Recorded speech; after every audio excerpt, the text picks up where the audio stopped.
संघटनेत वेळ देणारी व्यक्ती पाहिजे. ते संघटनेत वेळच द्यायचा नाही, संघटनेसाठी काम नाही करायचं आणि तिकीट मागायची, तर त्याला माझाही विरोध असेल. जो काम करतो संघटनेत, मग तो कोणीही असू दे, कोणाचा मुलगा असू दे, कोणाची मुलगी असू दे, वहिनी असू दे, बायको असू दे, पण ती बायकोसुद्धा संघटनेमध्ये काम करणारी पाहिजे. अशांना तिकीट निश्चितपणे दिलं जाईल.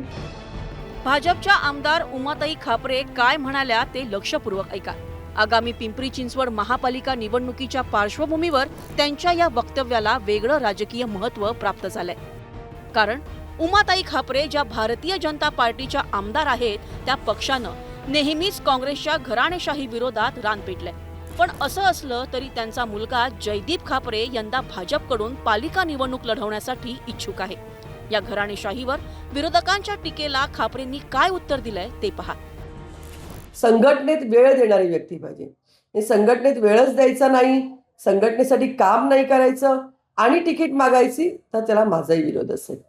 त्यामुळे जो काम करतो संघटनेत, मग तो कोणीही असू दे, कोणाचा मुलगा असू दे, कोणाची मुलगी असू दे, वहिनी असू दे, बायको असू दे, पण ती बायकोसुद्धा संघटनेमध्ये काम करणारी पाहिजे.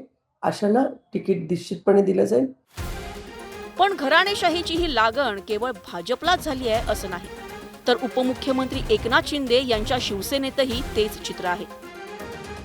शिवसेना खासदार श्रीरंग बारणे यांचा मुलगा विश्वजित बारणे हे पालिका निवडणूक लढवण्याच्या तयारीत आहेत. तर अजित पवारांच्या राष्ट्रवादीचे आमदार आणि विधानसभेचे उपाध्यक्ष अण्णा बनसोडे यांचा मुलगा सिद्धार्थ बनसोडेही राजकीय राज्याभिषेकाच्या तयारीत आहेत. उमेदवार म्हणून आपली मुलं कशी उजवी आहेत आणि पक्षासाठी त्यांचं योगदान किती मोठं आहे हे सांगायला हे नेते विसरत नाहीत.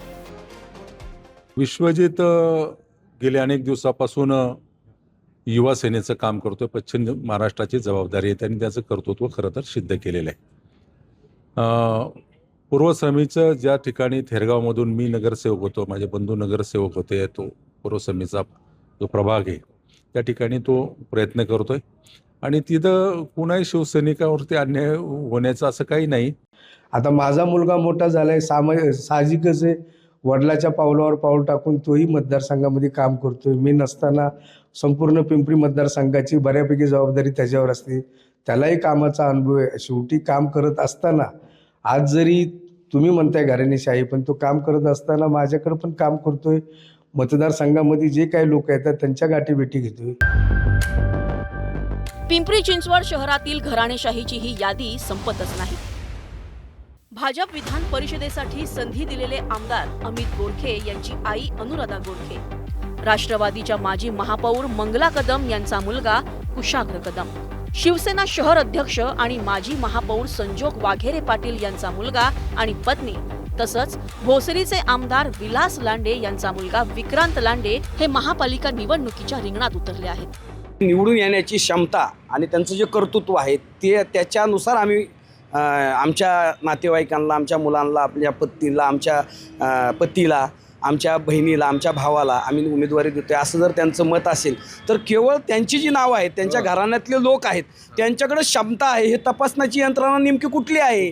सोन्याचा चमचा तोंडात घेऊन आलेल्या माणसाला रस्त्यावरच्या माणसाचं दुःख हे कधीच कळणार नाही.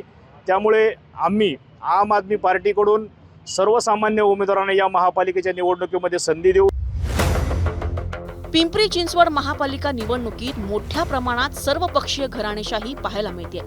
खरं तर नेत्यांसाठी रक्ताचं पाणी करणाऱ्या कार्यकर्त्याला संधी देण्यासाठी या निवडणुका असतात.